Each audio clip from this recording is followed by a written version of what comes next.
আলহামদুলিল্লাহ।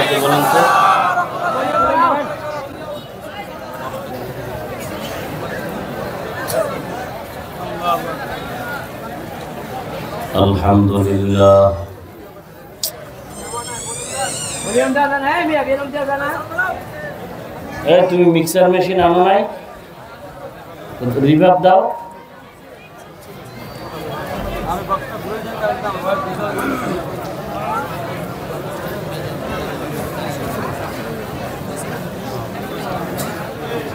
الحمد لله الذي جعل الشمس والقمر بحسبان। এই যুগে খারাপ মাইক আছে বাংলাদেশে? ভালো মাইক নাই আপনার এলাকায়?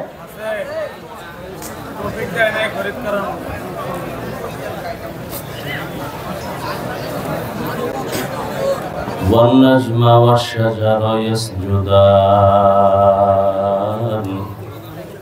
وفضل زمانا على زمان كما فضل مكانا على مكان وإنسانا على إنسان ونشهد أن لا إله إلا الله وحده لا شريك له ونشهد أن سيدنا ومولانا محمدا عبده ورسوله وداعيا إلى الله بإذنه وسراجا منيرا اللهم صل على محمد النبي الأمي وعلى آله وسلم تسليما وبعد فأعوذ بالله من الشيطان الرجيم بسم الله الرحمن الرحيم وما خلقت الجن والإنس إلا ليعبدون وقال النبي صلى الله عليه وآله وسلم এই তোমার মাইক যেভাবে ছিল ওইভাবে দাও। এদিকে দিছো কেন? আবার তুমি ভলিউম বাড়াইতে পারো না, মাইক ঘুরাইছো কেন? وقال النبي صلى الله عليه وآله وسلم لا طاعة لمخلوق في معصية الخالق أو كما قال النبي عليه الصلاة والسلام صدق الله مولانا العظيم وصدق رسوله النبي الأمي الكريم ونحن على ذلك من الشاهدين والشاكرين والذاكرين والحمد لله رب العالمين سبحانك لا علم لنا إلا ما علمتنا إنك أنت العليم الحكيم رب اشرح لي صدري ويسر لي أمري واحلل عقدة من لساني يفقه قولي حقیقت کھل جائے گی بوقت امتحان تیرے کہ سستی میں یا محنت میں گزاری زندگی تو نے دین کی سورج ڈوب رہی ہے ہم لوگوں کی سامنے روز محشر کیا جواب ہے مصطفیٰ کی سامنے روز محشر کیا جواب ہے مصطفیٰ کی سامنے मोहम्मद ने आकर कुफर को मिटाया,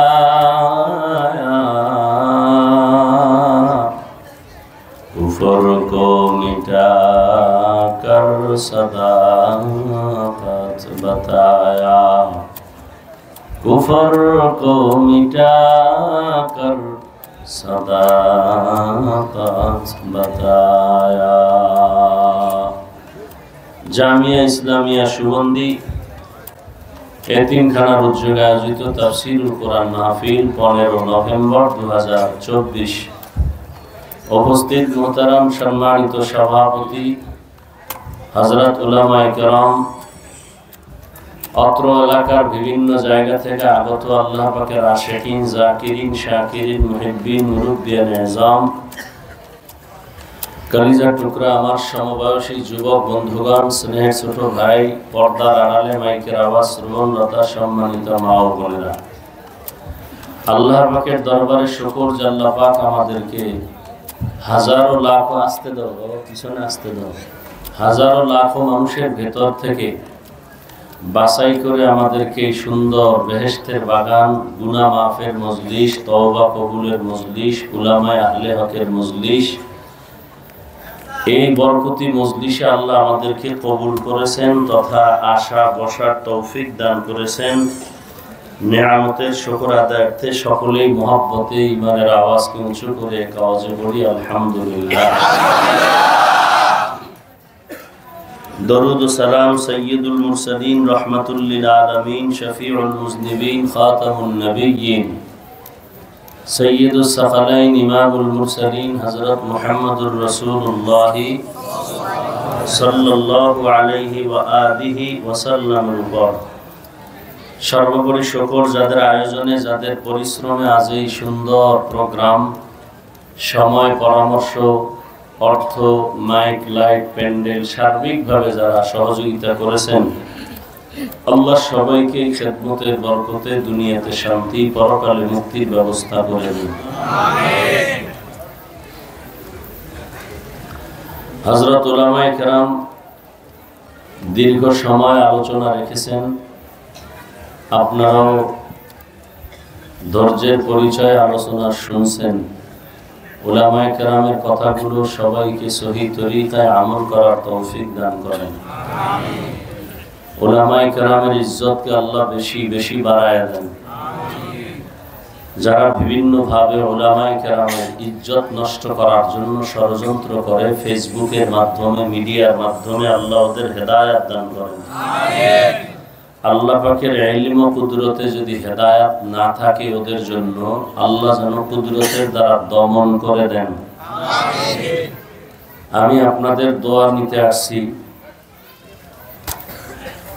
এবং খুব সংক্ষেপ দু চারটি কথা বলার জন্য কোরআনে হাকিমের এক টুকরো আয়াত, নবীজির হাদিস থেকে এক টুকরো হাদিস পড়েছি। ইখলাসুল হানিয়াতের সমন্বয়ে কিছু কথা বলার মতো, শুনবার মতো আমাকে আপনাদের সকলকে সহি নিয়তে, সহি তরিকায়, সহি কিছু কথা আল্লাহ আমার জন্য, আপনাদের জন্য কবুল করেন।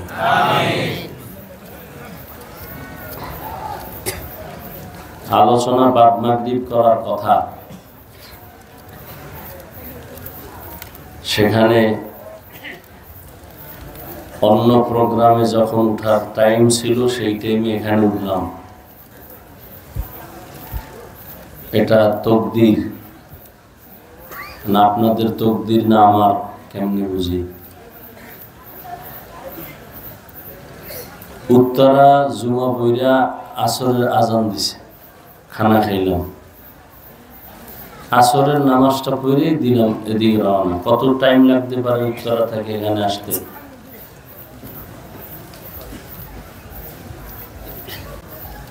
সবাই বলবে আমার বাড়ি আসেন, আমার বাড়ি।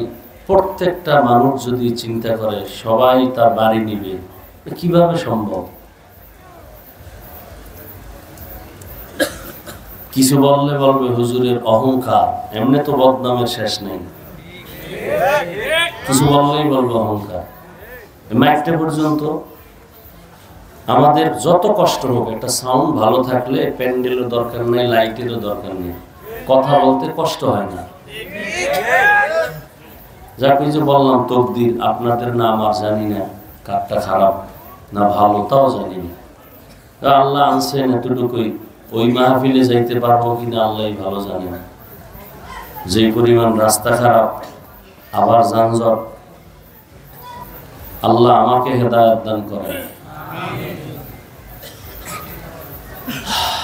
ওয়ামা খালাকতুল জিন্না ওয়াল ইনসা ইল্লা লিয়াবুদুন। আল্লাহ বলেন, হে মানুষ, আমি তোমাদেরকে সৃষ্টি করি নাই জিন সহ, হ্যাঁ সৃষ্টি করেছি একমাত্র আমার ইবাদতের জন্য। নবীজি বলেন, লা তাআতা লি মাখলুকিন ফি মাসিয়াতিল খালিক। আল্লাহকে বেজার করে, অসন্তুষ্ট করে পৃথিবীর ভিন্ন কারো আদেশ নিষেধ গ্রহণ করা হারাম। আল্লাহকে বেজার করে মা বাবার কথা মানা হারাম।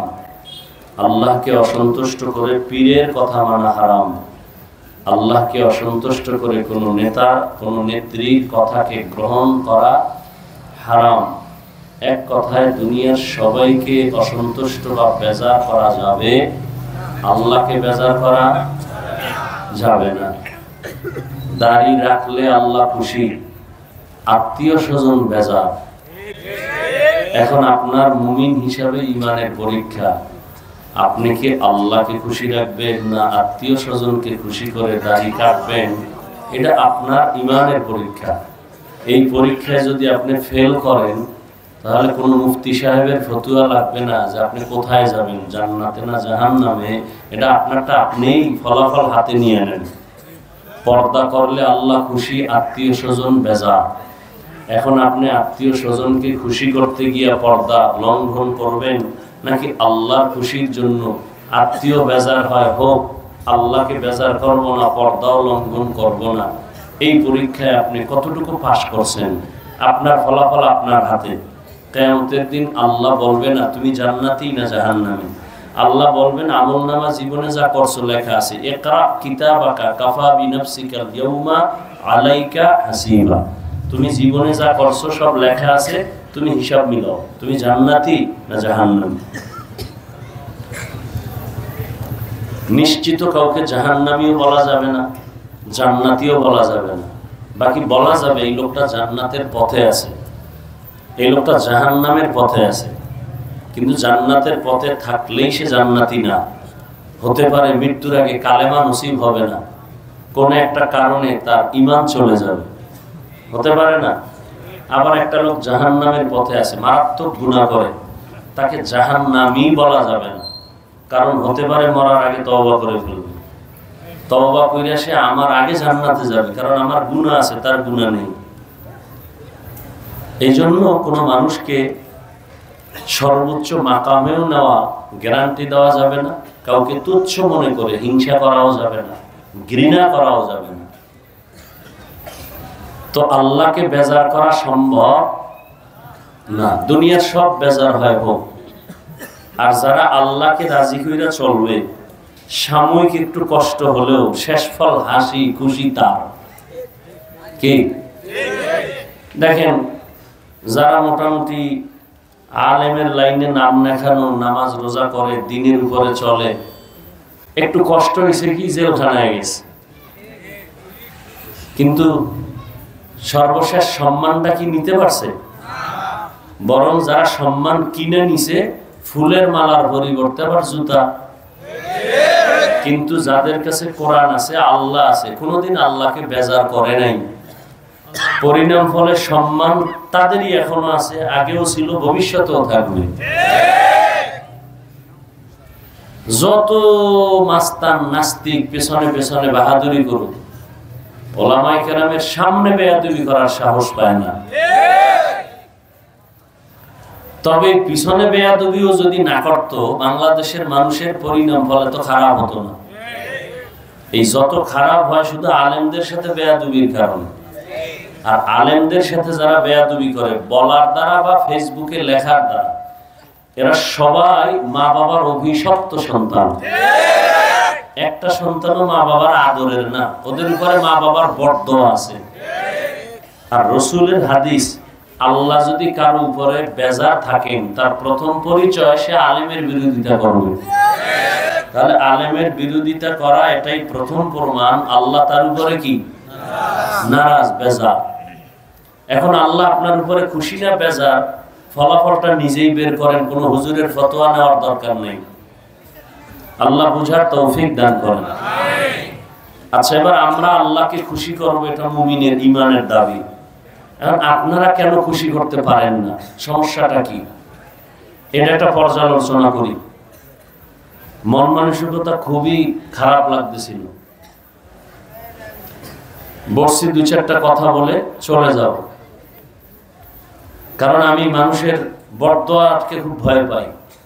সারা দুনিয়ার মানুষ যদি আমার বিরুদ্ধে বই ছাপায়, আমার টেনশন নাই। আমি যতদিন হকের উপরে থাকবো, ইখলাস নিয়ে থাকবো, আল্লাহকে রাজি করে চলবো, ততদিন পর্যন্ত আমার কোনো টেনশনই নেই। বরং যে আমার বিরোধিতা করবে, ওর পেছনে আল্লাহ ভিন্ন লোক লাগায় ওকে ধ্বংস করে দিবে। মনটা খুবই খারাপ, কারণ আমি মানুষের ওয়াদা নষ্ট করতে চাই না। যত কষ্ট হোক প্রোগ্রামে হাজিরা দেওয়ার চেষ্টা করি। কিছু মানুষের ভুল মেসেজের কারণে ঝামেলা হয়ে যায়। আমি সেই মাহফিলটা কেমনে ধরবো গিয়া, ওই মানুষগুলো তো আমাকে গালাগালি করবে। কালকে আবার ফজর করে বয়ান রাজশাহী। আল্লাহ, তো যে কথা বলতেছি, আল্লাহকে খুশি করতে চাই না। সবাই চায় কিন্তু করে না। এখানে প্রত্যেকটা মানুষকে যদি বলি, ভাই আপনি কি আল্লাহকে খুশি করবেন না আপনি আত্মীয় স্বজন করবেন, বলে না জীবন গেল না, আল্লাহকেই করব। কিন্তু বাস্তবে আপনি প্রত্যেকটা কদমে আল্লাহকে বেজার করেই চলছেন।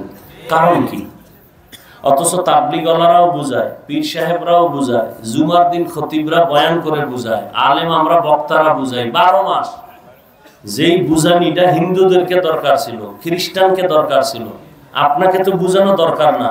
কারণ আপনি আল্লাহ মানেন, নবী মানেন, কোরআন মানেন, হাদিস মানেন, কিয়ামত বিশ্বাস করেন, মরণ বিশ্বাস করেন, নেক আমল বুঝেন, গুনাহ বুঝেন। আপনাকে বুঝাতে হবে কেন? বয়ান তো আজকে খ্রিস্টানদের গির্জায় গিয়ে করা দরকার, হিন্দুদের মন্দিরে দরকার, চট্টগ্রামের পাহাড়ি অঞ্চলে যাওয়া দরকার, পঞ্চগড়ে যাওয়া দরকার। সেখানে টাকা দিয়ে দিয়া মুসলমানের বাড়ি উড়াই দিয়ে টাকা দিয়ে নি হও, খ্রিস্টান হও, ওখানে আমাদের যাওয়া দরকার। অথচ 12 মাস আপনাদের তালি দিতে দিতে ওদিকে নাক দেওয়ার সময় নেই। 12 মাস কি বৃষ্টি আর কি রৌদ্র, আপনাদের এই তালি দিয়া ফলাফল কি? করোনার আগে ওষুধ খোর, এখন ওষুধ খায়। করোনার আগে আলেমের দুশ্মন, এখনো দুশ্মন। করোনার আগেও মদ পান করতো, এখনো করে। করোনার আগেও ঘুষ খাইতো, এখনো খায়। ফলাফল কি হইল? অথচ সবাই বলে আমরা তুলনামূলক হুজুরদের থেকেও ভালো, বলে না? সন্তান যত বড় হোক, মা বাবার থেকে বড়। আমি বড় বক্তা, মায়ের কাছে আমি বক্তা? হ্যাঁ, আমার অনেক সম্মান। আব্বা আম্মার থেকে আমার সম্মান বেশি। আমার সবাই চেয়ার দিছেন না? সম্মান করছেন না? আমার আব্বা আসলে আমার দাঁড়াইয়া তাকে চেয়ার দিতে হবে। কি? তাহলে যত মাস্তানি করেন আর বাহাদুরি করেন, কিয়ামতের আগ মুহূর্ত পর্যন্ত আলেমের উপরে আপনার সম্মান হবে না। চাইলে অপমান হতে হবে, সম্ভব না। কেউ যদি আমার সম্মানটা মা বাবার উপরে দরকার, তাহলে জুতা খাইব। কেউ যদি মনে করে আলেম কি, আলেম ওলামা দরকার নাই, আমার সম্মান সবার উপরে, তাহলে আজকে জোর কইরা সম্মান নিলে কয়েকদিন পর জুতা। আর এই দোষ তো কাদেরকে দিবেন? সব দোষ আপনাদের। কি? সব দোষ আপনাদের। আওয়ামী লীগের ভোট না দিলে জীবনে ক্ষমতায় আসতে পারবে? বিএনপির না দিলে পারবে? সুদখোরের ভোট না দিলেও চেয়ারম্যান হইতে পারবে? তো ভোট দিছে কি জিনেরা? আপনারাই তো দিছেন। অথচ আপনারা বলতেছেন আমরা ইসলাম চাই। ভোটের আগের রাত্রে টাকা খাইয়া কেবলা ঘুরাই দিছেন। হুজুরকে ভোট দিলে পচবে, হুজুরেরা কিছু করতে পারবে না। তো হুজুর চেয়ারম্যান এখন নাই বাংলাদেশে। আমাদের হেদায়েতুল্লাহ আজাদি বিবারি আছে, কি জানি আমজাদ হোসেন আশরাফি সহ অনেক আলেম, নোয়াখালী আছে খালেদ সাইফুল্লাহ সাহেব, সারা বাংলাদেশের চেয়ারম্যান এক পালায় ওজন দাও। আমাদের ওলামায়ে কেরামদের হাজার ভাগের এক ভাগও ইনসাফগার হবে না। হুজুরেরা পারে না পারে দেখাইতেছে না, কিন্তু তুমি দাও না কেন? তুমি ভালো করে বুঝছো হুজুর আসলে আমি গাঁজা খাইতে পারবো না, হুজুর আসলে আমি মাইয়া লইয়া পার্কে যাইতে পারবো না, হুজুর আসলে কারো বউ লইয়া আমি পালাইতে পারবো না, হুজুর আসলে আমি সুদে টাকা লাগাইতে পারবো না। সুদখোর আছে না এলাকায়? কত টাকা লাগায়? যদি ৫,০০০ টাকা ধার দাও, কস নাই, সম্ভব না। যদি সুদে দে, ৫ না ৫০,০০০ দিব। ওর মতো ডাকাত যারা সুদের সাথে জড়িত, ওরা ২৪টা ঘন্টা সেকেন্ডে সেকেন্ডে সেকেন্ডে গর্ভধারিণী মায়ের সাথে জিনা করে। এর থেকে নিকৃষ্ট মানুষ আর কি হইতে পারে? জীবনে যতবার হজ করবে একটা লাভবাহিক কবুল হবে না সুদ করে। মাদ্রাসা বানাবে সওয়াব পাবে না, মসজিদ বানাবে সওয়াব পাবে না, যতটা মোনাজাত দিবে একটা মোনাজাতও সুদ করে কবুল হবে না। আল্লাহ কোরআন এবং হাদিস মিলাইয়া দুই দল মানুষের সাথে আল্লাহ কঠিন হুঙ্কার দিছে যে আমি যুদ্ধ করব, আমি আল্লাহ নিজে। এর মধ্যে একদল সুদখোর। সূরা বাকারায় আল্লাহ বলেছেন সুদখোরদের সাথে আমি আল্লাহ নিজে যুদ্ধ করব। আল্লাহ যুদ্ধ করবেন, কথাটা কি খুশির কথা? আর এক দলের সাথে আল্লাহ যুদ্ধ করবেন, বুখারী শরীফে আছে, যারা ওলিয়া উলিয়া মানে না। আমাদের দেশে বহু পণ্ডিত আছে ওলি মানে না, আউলিয়া মানে না। তা আমি বলি যারা ওলিয়া উলিয়া মানে না, ওরা কোরআন শরীফও মানে না, বুখারী শরীফও মানে না, ওরা বাতিল। এদেরকে যারা বাতিল বলে না, তারাও বাতিল। আমরা যে আল্লাহকে খুশি করে ফেলছি তা না, কিন্তু চেষ্টা করতেছি। নমুনা, আপনি টুপি মাথায় দিলে গরম হয়, আমার মাথা নাই, হ্যাঁ আমারটা গরম হয় না কেন? বরং আপনি টুপি না দিয়েই বউরে গালি দিছেন। কি ব্যাপার, বউরে গালি দিছো কেন? মাথা গরম হয়ে গেছিল। কি কারণে টুপি দিছিল? না, যে বাপেও টুপি পরে না, আমিও পরি না। তা মিথ্যা কথা বললা কেন? টুপি পরলে মাথা গরম হয়। এই দেশে যত বউ তালাক দেয় সবগুলোর খোঁজ নিয়ে দেখবেন টুপিওয়ালা না টুপি ছাড়া। তালাক দিয়া হুজুরের কাছে, ইমামের কাছে দৌড়ায়, হুজুর মাথা ঠিক ছিল না, গরম হয়ে গেছে, কি কইছি বুঝি না, এখন কেমনে আবার বউ বানামু সেই বুদ্ধি দেন। তাহলে বউ তালাক দিছে ঠান্ডা মাথায় না গরম? মাথা গরম কেন? টুপির কারণে? হ্যাঁ, আচ্ছা এবার আসেন, যারা টুপি দেয় এরা গরম হইয়া মায়ের গালি দিছে। যারা টুপি মাথায় পরে এরা মাথা গরম কইরা কোনদিন আপনাদেরকে গালি দিছে? শুধু কি তাই? কোন বেঈমানকে আমরা গালি দেই? হিন্দুদের গালি দেই? বৌদ্ধদেরকে গালি দেই? অথচ আপনারা তো আমাকে অনেক বাজে কথা বলেন, অনেক বাজে কথা বলেন। মনে হয় এই জমিনের মধ্যে আপনার চোখের বিষ আমরা টুপিওয়ালারা জানি, আপনারা গালি দেন, শুনি, এরপর একটা জবাব দেই না, বরং দেখলে হাসি মুখে সালাম দেই, বুকে লাগাই। আপনার গায়ে যে বিড়ির গন্ধ তাও জানি, এরপরে হিংসা করে ধাক্কা দিয়ে ফালাই দিনে বুকে লাগাইছি। আপনি যে প্রস্রাব করে পানি লন না, পায়খানার চেয়েও গন্ধ বেশি আপনার শরীরের মধ্যে। এরপরে কি পরিমাণ পরিচ্ছন্ন থাকেন, ওযু তো ঠিক মতো করেন না, এরপরে খাইতেছেন না পাপ। এরপরে কোন আলেম কি সি করে তারাই দিছে? দেয় না। কারণ কি?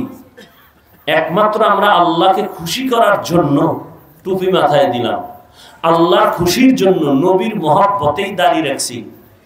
জানি দাড়ি রাখলে যৌবনের ভাব থাকে না, আপনারা যেটা বলেন সেটা রিপিট করতেছি। আল্লাহকে খুশির জন্য নবীর মহব্বতেই লম্বা জামা পরছি, যদিও শরীর গরম লাগে। শীত আসছে, সে শীতের মধ্যে সকালে ফজরের নামাজে ঠান্ডা পানি দিয়ে ওযু করা কি যে কষ্ট, এটা ভাষা নাই বুঝাবা। এরপরও নামাজ পড়ি, পর্দা করি, হালাল ভাবে চলি।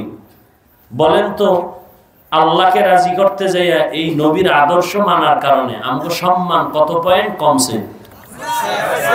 আর আপনারা আল্লাহরে বেজার কইরা নামাজ রোজা বাদ দিয়া গুনাহ কইরা কত পয়েন্ট সম্মান বাড়ছে। হ্যাঁ, আচ্ছা সবই জবাব আপনারাই দিতেছেন। তাহলে বলেন আপনি কেন আল্লাহকে বেজার করতেছেন? কি সমস্যাটা কি আপনার? আল্লাহর দিন অনুযায়ী চললে কি ব্যবসা চলবে না? কেন নবী ব্যবসা করে নাই? সাহাবায়ে কেরাম করেন নাই? ইসলাম তো ব্যবসা করতে নিষেধ করেন নাই, ইসলাম তো চাকরি করতে নিষেধ করেন নাই, ইসলাম তো ডাক্তারি করতে নিষেধ করে নাই, ইসলাম তো ইঞ্জিনিয়ার হতে নিষেধ করে নাই, প্রফেসর হতে নিষেধ করে নাই, জালেম হইতে নিষেধ করছে, দুর্নীতিবাজ হইতে নিষেধ করছে, মানুষের হক নষ্ট করতে নিষেধ করছে, মানুষকে সম্মান দিতে আদেশ দিছে, ব্যবসা তো বন্ধ করতে বলে নাই। আচ্ছা হুজুর বাদ দেন, আপনি ভাবতেছেন আমি হুজুর তাড়াতাড়ি হই কেমন? না, আপনার হুজুর হওয়ার দরকারই নেই। আমি একবারও বলবো না আপনি টুপি লাগান, তসবি লাগান, পাগড়ি লাগায় স্কুলে তালা লাগায় মাদ্রাসায় আসেন, না, কোনো দরকার নেই। আপনার লাইনের মানুষ জীবনে মাদ্রাসায় পড়ে নাই, 5 ওয়াক্ত নামাজ পড়ে, দাড়িওয়ালা আছে না নাই? বাস হুজুর বাদ দেন, আপনাকে সাইজ করার জন্য, আসামির কাঠ গড়ায় বিচার করার জন্য আপনার পাশের লোকটাকে আল্লাহ দাঁড় করাবে। এই নিমক হারাম, আমার সূর্যের আলো ভোগ করলি, আমার চাঁদের আলো ভোগ করলি, আমার জমিনের ফসল খাইলি, আমার দেওয়া গাছের ফল খাইলি, আমার বানানো নদীর মাছ খাইলি, আমার হুকুম মতো একটা সেজদা দিলি না, নিজে নামাজ পড়লি না, অন্যে নামাজ পড়ে তাও পছন্দ করলি না। এরকম কিছু কপাল পরা আছে যে নিজেও পড়ে না, অন্যে পড়ে তাও সইতে পারে না, নিজেও কাঁদে না, অন্যে কাঁদে তাও সইতে পারে না। এরকম বেয়াদব আছে না নেই? অভাব নেই। কারণ কি?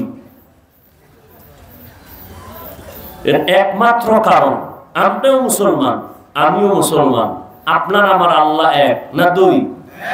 নবী, কাবা, কোরআন, ধর্ম, কালেমা, দুনিয়াতে আসছি না? আপনারা লুঙ্গি পরে আসছেন, বিদায় বেলা কাফন হবে কয়টা? 3টা। আমগো বক্তাদের জন্য একটু সম্মানের কারণে একটা বেশি, টাকাওয়ালা অনেক টাকাওয়ালা সে মরলে একটা বেশি, রিক্সা ড্রাইভার গরিব এ কারণে একটা কম। সবার বেলায় কাফন কয়টা? কালার আলাদা। হুজুরদের কালার একরকম, আপনাদের তার একরকম না? কাফনের কালারও এক, কবরের সাইজ না আপনাদের 1 হাত বড়? কবরে রাখার পরে প্রশ্ন হবে কয়টা? আমাদের আলাদা, আপনাদের আলাদা না? সবার প্রশ্ন এক। তাহলে আপনি কেন টুপি পরবেন না আর আমি কেন টুপি ছাড়ি না? বিষয় কি? আমার টুপি ছাড়তে লজ্জা লাগে আর আপনার টুপি দিতে লজ্জা লাগে। কারণ কি? আমি দাড়ি কাটতে লজ্জা পাই আর আপনি দাড়ি রাখতে লজ্জা পান। কারণ কি? আমি পর্দা না করলে লজ্জা পাই, আপনি পর্দা করতে গেলে লজ্জা পান। কারণ কি? তাহলে আমরা ভুলে আছি, কোরআন ভুল। কারণ কি? আবার বলবেন যে জান্নাত চাই। আল্লাহ কি আপনার মতো এত চালাক নাকি যে আপনি যা চাইবেন আল্লাহ তাই দিবে? আল্লাহর বিরোধিতা কইরা। আসলে সবই জানেন। অনেকে বলে হুজুর না যাই না করি। কি না জানেন? মিথ্যা কথা বলা, গালি দেওয়া না হালাল, এটা জানেন না? কেন বলেন জানি না? মা বাবার সাথে বেয়াদবি হারাম, নাচ দেখা হারাম, গান শোনা হারাম, কাউকে হত্যা করা হারাম, চুরি করা হারাম, ডাকাতি করা হারাম, জুলুম করা হারাম। জানেন না? মিথ্যা কথা কেন বলেন জানি না? নামাজ পড়া 5 ওয়াক্ত ফরজ, মাঝে মাঝে ছেড়ে দেওয়া সুন্নাত।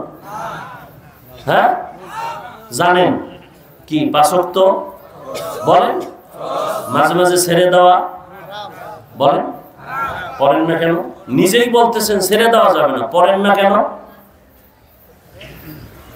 এইভাবে হিন্দুদের বুঝাইল, ওরা তো মদিনার পাগল হয়ে যেত 3 মাসে। আপনার সমস্যা কি? আপনার কপালে তো খারাপ কেন?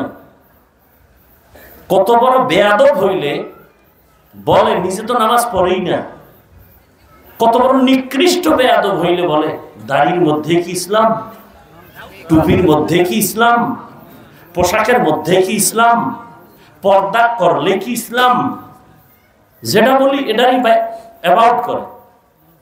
তাহলে টুপিতে ইসলাম নাই, দাড়ির মধ্যেও ইসলাম সীমাবদ্ধ নাই, পোশাকেও নাই, যেটা বলি এটাই প্রশ্ন, এর মধ্যে কি ইসলাম, তার মানে বুঝাও নাই তো ইসলাম কই? তোমার চাপার মধ্যে, চাপাবাজির মধ্যে ইসলাম।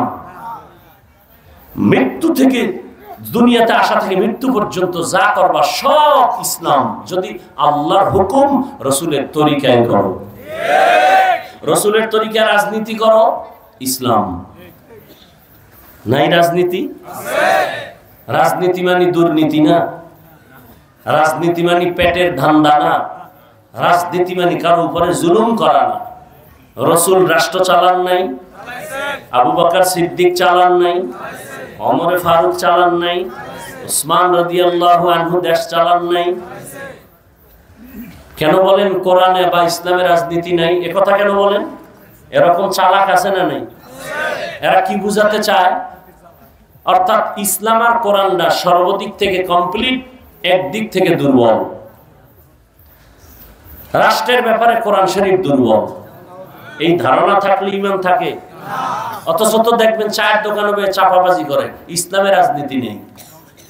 হ্যাঁ, তোমার মতো ধান্দাবাজি পেটনীতি ইসলামে নেই, কিন্তু ইসলামে তো পবিত্র রাজনীতি। আমি তো সেদিনও ঢাকায় বলেছি, পৃথিবীর শ্রেষ্ঠ রাজনীতির কিতাবের নাম কোরআন, পৃথিবীর শ্রেষ্ঠ রাজনীতির শিক্ষক আমার রাসূল, পৃথিবীর শ্রেষ্ঠ রাজনীতির পার্লামেন্ট মসজিদে নববী।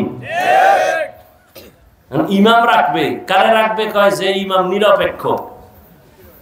বলে না, বলে না? আজকে থেকে তোমরাও স্লোগান দাও, যুবক, মসজিদের ইমাম যদি নিরপেক্ষ হয়, কমিটির প্রত্যেকটা দায়িত্বশীলকে নিরপেক্ষ থাকতে হবে। আর কমিটি যদি পচা রাজনীতি করে, ইমাম সাহেব কোরআন নিয়ে আল্লাহর দ্বীনের রাজনীতি করবে, ম্যাক লাগায়। ঝামেলাগুলো কেন? মুরগি খাবো, খাওয়া হালাল না? হালাল। এখন একসাথে তো খাওয়া যাবে না, 4-5টা, তো এটা আমানত রাখতে হবে না? রাইখে দিলাম, আস্তে আস্তে 2-1টা খাবো, এই তো। কিন্তু কার কাছে আমানত রাখবেন এই নিয়ে লাগছে ভেজাল। একজনে ভেজাল কমানোর জন্য শিয়ালের কাছে গেছে, যে ভাই মুরগিটা তোমার কাছে 3 দিন আমানত করে নিব। শিয়াল পণ্ডিত কার দোয়া চাই, মাফ চাই, মরা জিন্দা কেন, মরাও ভাইবে না। তাহলে শিয়ালের কাছে মুরগি আমানত রাখলে যা হওয়ার, ধর্মের চাবি সুদখোর আর বেনামাজির কাছে রাখলে তাই হবে।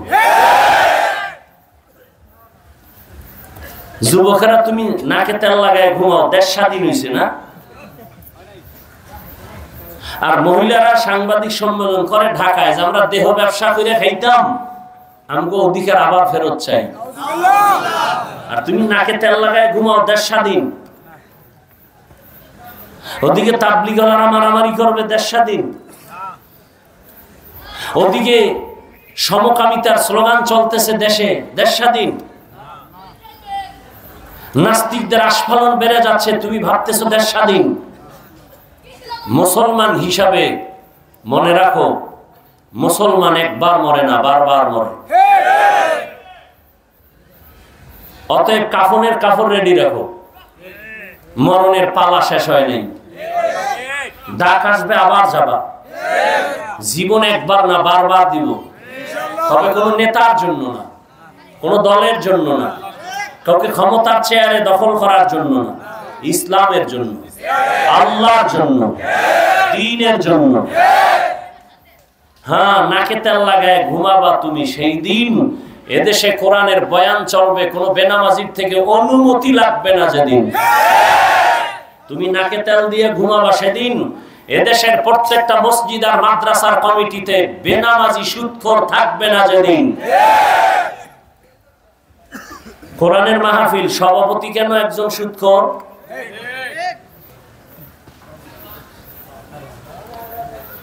এই জন্য ওয়াজ হইতেছে, বরকত নেই। আগে ইলিশ মাছ, মুরব্বীরা ইলিশ মাছের ঘেরানে পুরা এলাকা, আমরা তো সাগরের ধারের মানুষ, পুরা এলাকা মুখরিত ঘেরানে। আর ইলিশ মাছের তেল দিয়ে অন্য তরকারি রান্না হইতো, এখন ইলিশ খায় পাবলিক, সে গেরানো নাই, তেলও নাই।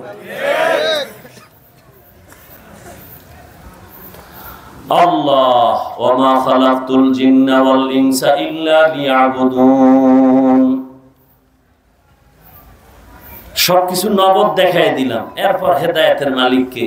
আল্লাহ। কপাল যদি খারাপ হয়, আমি হাফিজুর রহমান কেন, মক্কা মদিনার ইমাম কেন, রহমতের নবী যার চেহারা একবার দেখলে জাহান্নামের আগুন হারাম, রহমতের নবীর চেহারা এত সুন্দর, একবার নজর করলে পেটের ক্ষুধা থাকে না, সেই নবীকে একদিন আর দুদিন না 13 বছর পর্যন্ত সামনে বসে দেখলো, বয়ান শুনলো, কিন্তু কালেমা পড়লো না। এর নাম কপাল। এর নাম কি? অন্যদিকে 27 বছরের যুবক হাতে একটা তরবারি নিয়ে যায়, নবীকে জবাই করবে, নবীজির চেহারার দিকে তাকাইয়া তরবারি ফালায় কয়, আমার কল্লা কেটে দেন, তার আগে কালেমার রশি আমার গলায় লাগায় দেন। কয় বছর বয়ান শুনছে? হ্যাঁ, 13 বছর বয়ান শুনলো, নবী দেখলো কালেমা কপালে নাই। আর 27 বছরের যুবক নবীরে জবাই করতে এসে কালেমা পড়ে তরবারি নিয়ে দাঁড়ায় গেছে বাইতুল্লাহর পাশে, হাতিমে কাবায়। চিৎকার দিয়া বলে, এই বেঈমান মুশরিক কাফেরের দল, মুহাম্মদের বিরুদ্ধে একটা কথা যদি বলো, মুহাম্মদের লাগবে না, আয় আমার তরবারি যথেষ্ট। এই কপালওয়ালা কে? কে? আল্লাহ বলেন, আমি মানুষ বানানোর একমাত্র কাজ দুনিয়াতে তোমার ইবাদত, আর কোনো কাজ তোমার নাই। তার মানে সারা রাত তাসবিহ লয়ে যায় নামাজে সিজদা করো কয় না, সারাদিন রোজা রাখো কয় না, জিকির করো কয় না। ইবাদত মানে একটা চাদরের নাম, এই চাদরের ভেতরে আমরা সবাই আছি। ঠিক ইবাদতের চাদরে পুরো দুনিয়া আটকানো, আবৃত। তুমি ব্যবসা করবা ইবাদত, চাকরি করো ইবাদত, তুমি ঘুমাও ইবাদত, তুমি খানা খাইবা ইবাদত, কাউকে বন্ধু মনে করবা ইবাদত, কাউকে তুমি দুশমন মনে করো ইবাদত, তুমি যদি হাসি দাও তাও ইবাদত, তুমি যদি কান্না করো ইবাদত। মন গড়া তুমি একজনের সাথে হাসছো, এটা ইবাদত। একটা অচেনা মাইয়ারে দেখে হাস দিছো, এটা ইবাদত। নবীকে বউর সাথে হাসি দাও ইবাদত। কি বললো গে? আসে না ভুলো, হাসে বেগানার সাথে। কি? আল্লাহ হেদায়েত দান করুন। তাহলে দুনিয়াতে যা করবেন সবই কি মন গড়া? কার আদর্শে? নবীজির। কার আদর্শে? আচ্ছা, নবীজির আদর্শটা কেমন? যুবকরা একটু খেয়াল করো, নবীজির আদর্শ থেকে আরো সুন্দর আদর্শ কারো কাছে আছে? থাকলে কও, আমি অন্তত আল্লাহর কসম খেয়ে বলি, নবীরটা বাদ দিয়া তারটা নিব। একজনে দাঁড়ায় যদি বলো যে হ্যাঁ হুজুর, নবীজির থেকে শেখ মুজিবুর রহমান সাহেবের আদর্শ ভালো, আল্লাহর কসম আমি নবীরটা বাদ দিয়া শেখ সাহেবেরটা নিব। যদি কেউ দাঁড়ায় বলো নবীজির আদর্শ থেকে জিয়াউর রহমান সাহেবের আদর্শ আরো ভালো, আল্লাহর কসম আমি নবীরটা বাদ দিয়া জিয়া সাহেবেরটা নিব, পারবি? শুধু কি জিয়া সাহেব আর শেখ সাহেব? এই জমিনে গণতন্ত্রের আদর্শ বিক্রি করেছে আব্রাহাম লিঙ্কন, পারছেনি শান্তি দিতে?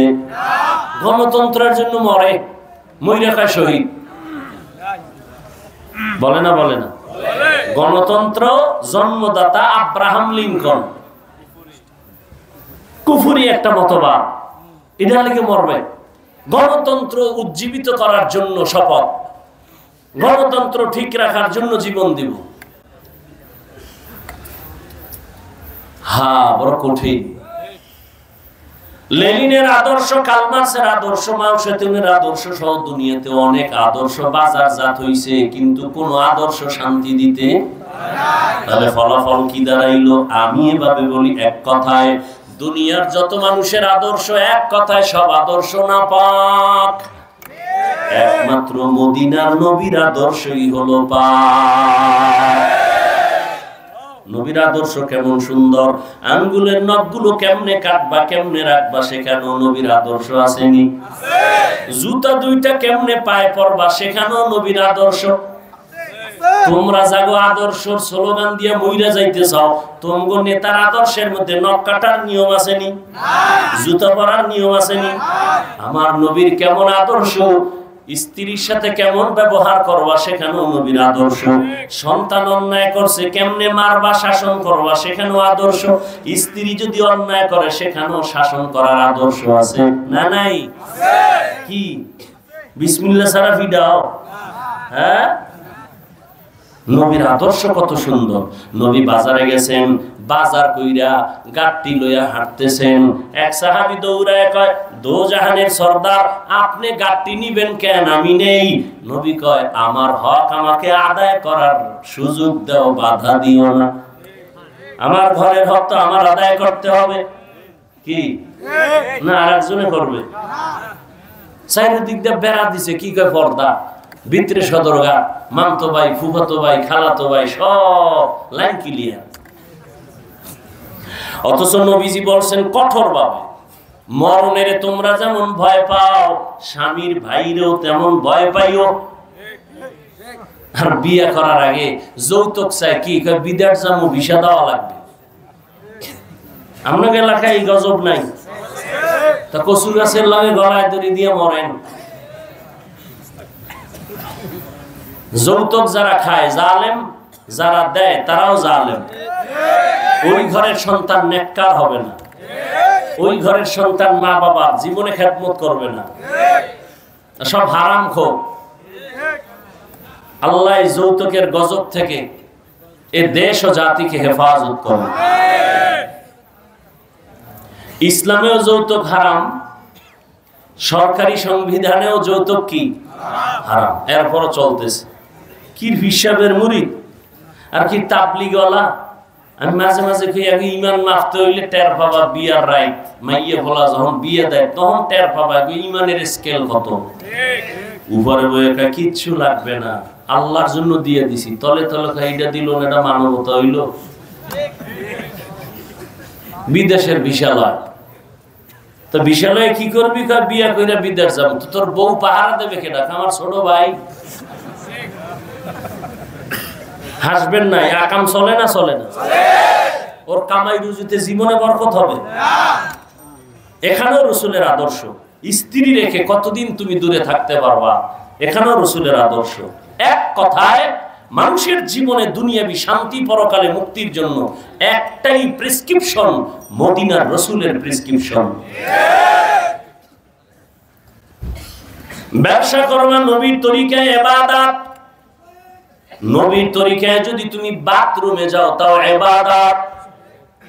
বাথরুমে হুজুরেরা যায়নি, তুমিও যাও, কিন্তু তোমারটা ইবাদত হয় না। আমি নবীর তরিকায় বাথরুমে যাই, কেমনে? কয় ডান পাও দিয়া, বাম পা দিয়া ঢুকো, খালি মাথায় ঢুকবা না, খালি পায়ে বাথরুমে ঢুকবা না। বাম পা দিয়া ঢুইকা মাথায় যেন কিছু কাপড় থাকে, টুপি না হয় গামছা বা কোনো কাপড় দাও, কারণ বাথরুম হলো শয়তানের আড্ডাখানা, জিনের আড্ডাখানা। ওখানে গিয়া দুর্ঘটনায় পড়ে যায় মানুষ, মরিয়াও যায়। অতএব খালি পায়ে যাইও না। এবং তুমি বাথরুমে ঢুকার আগে দোয়া বইলা ঢুকো, কয় পারি না, অন্তত বিসমিল্লাহ বইলা ঢুকা যাও। এরপরে বাম পা দিয়া ঢুকো, পায়ে জুতা রাখো। বাথরুমে যখন বসবা হাঁটুর উপরে যেন কাপড় না উঠে, মদিনার নবীর সুন্নত। আবার যখন বসবা বাম পায়ের উপরে ভর করে বসো, সুন্নত। মক্কার মুশরিকরা কয় কেমন নবী বাথরুমের নিয়ম শিখায়? কয় আমি এমন নবী।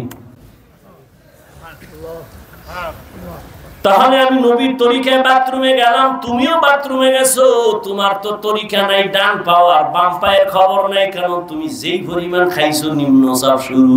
আগে কয় দরজা খুইলা খোলার টাইম নাই, এটা দিছে দৌড়, দৌড়ে একেবারে শীত পড়াঙে পইরা মাথাটা ফাটায় ফেলাইছে, জুতারও খবর নাই, টুপিরও খবর।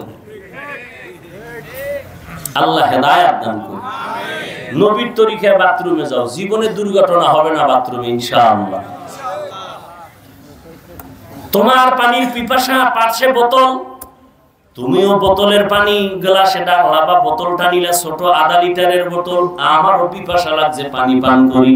তোমারটা ইবাদত হয় না, আমারটা হয় কেন? তুমি বোতলটা ধরা মাত্রই বিদ্যুতের মতো বাম হাত চলে গেছে, আমারটা ডান হাত চলে গেছে। তুমি বাম হাত দিয়া ডক ডক করে একটা টান মারলা, আধা লিটার নাই। আমিও পানি পান করলাম ওই আধা লিটার, তবে ডান হাত দিয়া এক টানে পান করি নাই, 3টা ধাক্কা লাগাইছি, সুন্নাত ইবাদত হয়ে গেছে। মোনাজাতের পর সবাই বাড়ি যাবেন, বাড়ি গিয়া যারা মানের ছেলে, যারা মান একটু মোটামুটি ভদ্র, এরা ফ্রেশ হবে। আর কিছু অলক কি আছে, এরা জুতো সহ ঘুমায় যাবে। ও ফ্রেশ হওয়ার টাইম আছে নি, যেখানে রাইত হেন কাই ফ্রেশ হবে। বাসায় গিয়ে কি ফ্রেশ হবে? বলে হাত ধুবে, চেহারাটা ধুবে, পাও ধুইবে। আমিও বাসায় গিয়ে এমনটাই করব, তবে আমারটা ইবাদত হবে। আমিও হাতটা সুন্দর করে ধুইব, চেহারাটা ধুইয়া, পা দুইটা ধুইয়া আমার হবে ওযু। কি হবে? তুমি ওই কামই করলা, কিন্তু ওযু তুমি নিয়ত করো নাই, তো ওযু কেমনে হবে? বড় কঠিন। নবীর আদর্শ সহজ, কোনো কঠিন কিছু না। তোমার মতো যুবক জেনারেল লাইনে থাকিয়া 5 বেলার নামাজ পড়ে, স্কুলে পড়ে, কলেজে পড়ে, আসেনি? বাস তুমি নিজেকে একটু জিজ্ঞাসা করো, ও যদি পারে তুমি পারো না কেন? তোমার মতো যুবক রাস্তায় গাড়ি চালায়, 5 বেলার নামাজ পড়ে, দাড়িওয়ালা আসেনি? বলো তুমি কেন পারো না? তোমার মতো যুবক চাকরি করে, ব্যবসা করে, 5 বেলার নামাজ পড়ে, তুমি কেন পারো না? তোমার মতো বান্দা নদীর মধ্যে মাছ ধরিয়াও নামাজ ছাড়ে না, তুমি কেন পারো না?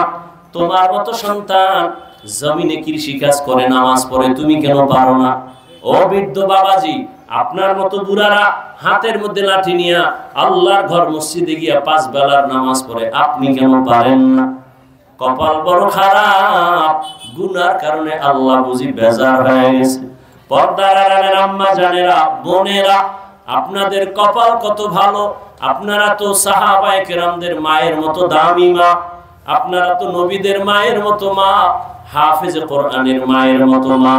আপনারা তো পৃথিবীর প্রিয় সোনারী, বড় দামি, খাদিজা রাদিয়াল্লাহু আনহার মতো দামি নারী, ফাতেমা রাদিয়াল্লাহু আনহার মতো দামি নারী, আয়েশা রাদিয়াল্লাহু আনহার মতো দামি নারী, ইসমাঈল নবীর মা হাজরা আলাইহা সালামের মতো দামি নারী। আপনারা তো ঈসা নবীর মা মারিয়াম আলাইহা সালামের মতো দামি নারী। আপনারা তো বেঈমান ফেরাউন, যে আল্লাহর বিরুদ্ধে গিয়া নিজের খোদা দাবি করলো, তার ঘরে তার স্ত্রীর নাম কি? বেঈমানের ঘরে এত বড় বেঈমান, ওর ঘরের স্ত্রী আসিয়া আল্লাহর এত পেয়ারা হয়ে গেলেন, মরার আগে জান্নাতের ছবি দেখে মরলেন। নবী বলেন, জান্নাতে আমি মুহাম্মদের সাথে আসিয়ার নতুন ভাবে বিবাহ হবে। আম্মা জানেরা, আপনারা কেন পারেন না? আপনাদের মতো বহু নারী এখনো কি এলাকায় নাই? 5 ওয়াক্ত নামাজ পড়ে, পর্দা করে, স্বামীর মাল হেফাজত করে, খেয়ানত করে না, মোবাইলে সময় নষ্ট করে না। মানুষের জীবনের একটা মূল সম্পদের নাম চরিত্র। এই চরিত্র যার জীবন ভর ভালো থাকবে, সে মরিয়া গেল তার সুনাম থাকবে। এরে আম্মা জান, একটা গাছ ভালো হলে ফল ভালো হবে। জমিনে প্রত্যেকটা মানুষ ভালো হওয়ার পেছনে আপনি গাছের মতো অবদান। সন্তান ভালো হবে আপনার আদর্শের কারণে। যেই মা ভালো তার সন্তান ভালো, যেই মায়ের আদর্শ খারাপ তার সন্তানও খারাপ। এরে আম্মা জান, আপনার সন্তানকে ডাক্তার বানাবেন আলহামদুলিল্লাহ, আপনার সন্তানটাকে ইঞ্জিনিয়ার বানাবেন আলহামদুলিল্লাহ, আপনার সন্তানটাকে প্রফেসর বানাবেন আলহামদুলিল্লাহ, তবে আমার দাবি বেয়াদব বানাবেন না। আপনার সন্তানের ব্যবহারে কোনোদিন কোনো মুরব্বী যেন কষ্ট না পায়, আপনার সন্তানের আচরণে কোনোদিন যেন আলেমরা কষ্ট না পায়, আপনার সন্তানের আচরণে কোনোদিন যেন শিক্ষকরা কষ্ট না পায়, কোনোদিন যেন মা বাবা কষ্ট না পায়, বন্ধু বান্ধবেরা কষ্ট না পায়। আম্মা জান, আপনার দ্বারা সম্ভব একটা লাইন ছাড়া স্বামীটাকেও লাইনে নেওয়া। আপনার স্বামীর ঘরে আইসা হাসি মুখে স্বামীকে যদি মহব্বতের নজরে 1 দিন বলতেন, 2 দিন বলতেন, 3 দিন বলতেন, এই স্বামী আমার আব্বা আম্মার আদর ছাইরা তোমার ঘরে আসছি, আমার জীবন মরণ এখানেই, না খাইয়া থাকলেও আছি, খাইয়া থাকলেও আছি, তবে তোমার কাছে আমার দাবি, জীবনে কোনোদিন অবৈধ হারাম টাকা ঘরে আনবা না। হারাম টাকা দিয়া আমার রক্ত যেন নাপাক না হয়, আমার সন্তানের রক্ত পবিত্র, হারাম টাকা খাওয়ায়া নাপাক করা যাবে না। আপনি যদি স্বামীটারে বুঝাইতেন, কোন স্বামী মরিয়া গেল হারাম টাকা ঘরে আনতো না। সন্তানটারে যদি বুঝাইতেন, বাবা আমি তোর মা, আমার দোয়া ছাড়া গাইতে পারবি না, আমি জীবনে তোরে নিয়ে কষ্ট করেছি, তোর কাছে আমার একটা দাবি, জীবনে কোনোদিন মিথ্যা কথা বলবি না, কোনোদিন কারো সাথে বেয়াদবি করবি না। সন্তান আমগো হুজুর গো 13 বছরের রস কানে দিত না, মায়ের ওই 2 কথা খেয়াল রাখতো। আম্মায় কইছে মিথ্যা কথা বলা যাবে না, আম্মায় কইছে কারোর সাথে বেয়াদবি করা যাবে না, ওই সন্তান ধীরে ধীরে আদো বলা হয়ে যেত। আর আদো বলা হইলে দোয়া হাত উঠায় করা লাগে না, সবাই ওকে অন্তর দিয়ে দোয়া করত। ছেলেটা স্কুলে পড়লে কি হবে, খুব নম্র ভদ্র, এটাই দোয়া। মা খালাকতুল জিন্না ওয়াল ইনসা ইল্লা লিয়াবুদুন, আল্লাহ বলেন ইবাদতের জন্য আমি দুনিয়ায় মানুষ পাঠাইছি। তার মানে তুমি রাজনীতিও যদি করো ইবাদত হিসাবে করো, নবী যেমনে করছেন ওইভাবে করো।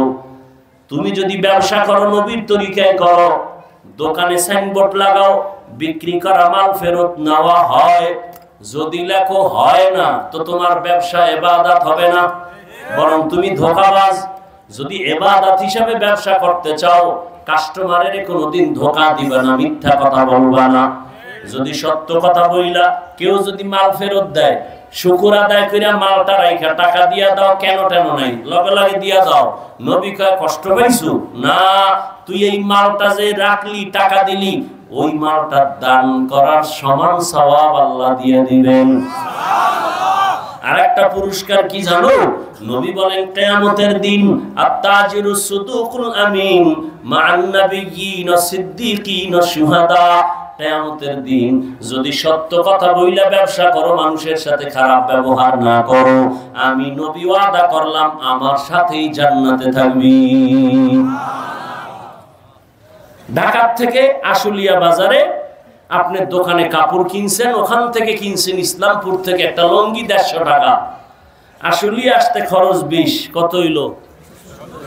100। কাস্টমার জিজ্ঞাসা, ভাই লঙ্গিটা পছন্দ হয়েছে, তুমি কিনছো কত? আপনি যদি বলেন 170, টোটাল টাকা হারাম। আপনি কিনছেন কত? 150। 70 কেন? বলতে হবে আমার কিনা পড়েছে 150, 20 টাকা খরচ, 30 টাকা লাভ না হলে আমি কাপড় ছাড়তে পারি না, আমার অনেক খরচ। ওই কাস্টমার মৃত্যু পর্যন্ত আপনাকে ভুলবে না, 2 টাকা বেশি দিলেও আসবে যে লোকটা মিথ্যা কথা বলে না। সৎভাবে ব্যবসা করা যায় না, অন্তর খারাপ, লাভ কি? হাসা মিশা বানাইয়া টাকা কামাই করে লাভ কি? ওই টাকা থুইয়া পলায় গেলে এই টাকা বানায় লাভ আছে? 10 তলা বিল্ডিং এর বাহাদুরি করে লাভ কি যদি বিল্ডিং এ থাকার সুযোগ না হয়? আল্লাহ হেদায়েত দান করেন। আমার পরে কেউ বয়ান করবে তো দোয়া করি সামনে মাহফিলটা যেন ধরতে পারি, একটু দোয়া করেন আল্লাহ পাক যেন, যেহেতু অনেক সময় হয়ে গেছে। কয়টা বাজে? 10টা। আপনি তো মনে করবেন টান দিলেই 5 মিনিটে স্টেজে, আমি আসর থেকে এখানে 10টা বাজলো কেন হইতে? আমি তো রাস্তায় বসা। তো যাই হোক, ওয়াজ হেদায়েত না, শুরুতেই বলছি নবীকে দেখলো, বয়ান শুনলো, কালেমা নসিব হয় নাই। যদি আল্লাহ কবুল করে তাহলে অল্প কথায় হেদায়েত এসে যাবে, আর কপাল যদি খারাপ হয় মক্কা মদিনার ইমাম হইলেও কাজ হবে না। আল্লাহ সবাইকে হেদায়েত দান করুন। যুবকদেরকে আমার শেষ কথা, ও যুবক বাবা, তুমি ডাক্তার হও দোয়া করি, ইঞ্জিনিয়ার হও, বেয়াদব হইও না। সম্মানের সাথে যদি ডাক্তার, ইঞ্জিনিয়ার, প্রফেসর হতে চাও, তাহলে তোমার লেখাপড়ার পাশাপাশি চরিত্র ঠিক থাকতে হবে এবং দোয়া লাগবে। কার দোয়া নিবা? তোমার জীবনের সফলতার প্রথম দোয়া মা বাবা, দ্বিতীয় দোয়া শিক্ষকের, তৃতীয় দোয়া উলামায়ে কেরাম মুরব্বিদের। তাদের থেকে দোয়া নিও। যদি দোয়া নিতে নাও পারো, আমার শেষ কথা, ওয়াদা করো, শপথ করো, অঙ্গীকার করো, মা বাবার দোয়া যদি নিতে নাও পারি বরদোয়া নিব না। শিক্ষকের দোয়া যদি নিতে নাও পারি বরদোয়া নিব না। উলামায়ে কেরামের দোয়া যদি নাও নিতে পারি কখনো বরদোয়া নিব না। আল্লাহ প্রত্যেকটা যুবকের আল্লাহর খাঁটি ওলি হিসাবে কবুল করেন। আলহামদুলিল্লাহি রাব্বিল আলামিন والصلاة والسلام على سيد الأنبياء والمرسلين وعلى آله وأصحابه أجمعين يا أرحم الراحمين يا أرحم الراحمين يا أرحم الراحمين رب ارحمهما كما ربياني صغيرا اللهم إنك عفو كريم تحب العفو فاعف عنا اللهم إنا نسألك رضاك والجنة ونعوذ بك من سخطك والنار ربنا آتنا في الدنيا حسنة وفي الآخرة حسنة وقنا عذاب النار يا الله আমরা গুনার বোঝা নিয়ে আপনার দরওয়াজায় হাজির। কুদরতের নজর দিয়ে দেখেন কত উলামায়ে কেরাম, মুরব্বি, হাজী সাহেব, কত ব্যবসায়ী, চাকরিজীবী, পর্দার আড়ালে কত মা বোনেরা, আমার কলিজার কত যুবকেরা, ছাত্র ভাইরা হাত তুলেছেন। মেহেরবানি করে আমাদের জীবনের সমস্ত গুনাহ মাফ করে দেন। আমরা তওবা করেছি, আর নামাজ ছাড়বো না, দাড়ি কাটবো না, বেপরদায় চলবো না, মা বাবার সাথে বেয়াদবি করবো না, মুরব্বি উলামায়ে কেরাম শিক্ষকের সাথে বেয়াদবি করব না। আমাদের তওবা কবুল করে নেন। নবীজির আদর্শ অনুযায়ী চলার তৌফিক দান করেন, সুন্নাত অনুযায়ী চলার তৌফিক দান করেন, ইজ্জতের জিন্দেগি দান করেন, মুখালিফের মুওয়াফিক বানায় দেন। আয় আল্লাহ, উলামা তোলাবা উম্মতের অন্তরে ইজ্জত বাড়ায় দেন। চলার পথে আসানের সাথে হেফাজতের চলার তৌফিক দান করেন। আয় আল্লাহ, মাহফিল নাজাতের জরিয়া বানায় দেন। আয়োজনকারী সহযোগিতাকারীদের কবুল করে নেন। মাদ্রাসা মসজিদ কবুল করে নেন। অন্যান্য শিক্ষা প্রতিষ্ঠান নবীর আদর্শে কবুল করে নেন। মা বোনদের আবেদা পর্দানিশী বানায় দেন। সন্তানগুলো নেককার বানায় দেন। আমার কলিজার প্রত্যেকটা যুবকের দিনদার বানায় দেন। মোবাইলের গুনাহের থেকে হেফাজত করেন আল্লাহ। মোবাইলের গুনাহের থেকে হেফাজত করেন আল্লাহ। মোবাইলের গুনাহের থেকে হেফাজত করেন আল্লাহ। আয় আল্লাহ, রিয়া হাসাদ কিবির দূর করে ইখলাস দান করেন। আয় আল্লাহ, মেহেরবানি করে পেরেশানি দূর করে দেন। অভাবীদের অভাব দূর করে দেন। সারা দুনিয়াবাসীকে মাফ করে দেন। মুসলমানের ঈমান আমল হেফাজত করেন। প্রবাসের জিন্দেগিতে আমার ভাই বোন, মা বাবা যারা আছে, আয় আল্লাহ প্রত্যেকের কামাই রুজিতে বরকত বাড়ায় দেন। ইজ্জতের হেফাজত করেন। বাংলাদেশ শান্তির দেশ বানায় দেন। জুলুম থেকে দেশকে হেফাজত করেন। পরস্পর মহব্বত বাড়ায় দেন। আয় আল্লাহ, আমরা যারা হাত তুলেছি জানি না কার মা নাই, কার বাবাও নাই, আত্মীয় স্বজন মুরব্বী যারা কবরে, জান্নাতের ফয়সালা করে দেন। যারা বেঁচে আছেন হায়াত বাড়ায় দেন। অসুস্থ যারা কুদরতের দ্বারা সুস্থ করে দেন। আয় আল্লাহ, নবীজির রওজা বাইতুল্লাহ জিয়ারতের তৌফিক দান করেন। আয় আল্লাহ, সবার দিলের নেক আশা পূরণ করে দেন। দীর্ঘ নেক হায়াত দান করেন। সারা দুনিয়ায় খেদমতের জন্য কবুল করে নেন। আয় আল্লাহ, আওয়াজে কথায় রুহানিয়াতে স্পষ্টতা বাড়ায় দেন। নবীজির মুহাব্বতে আমাদের সকলকে কবুল করে নেন। হাসবুনাল্লাহু ওয়া নি'মাল ওয়াকিল, নি'মাল মাওলা ওয়া নি'মান নাসির। ওয়া সাল্লাল্লাহু তাআলা আলা খাইরি খালকিহি মুহাম্মাদ ওয়া আলিহি ওয়া আসহাবিহি আজমাইন। আমিন আমিন আমিন বিরহমাতিকা ইয়া আরহামার রাহিমিন।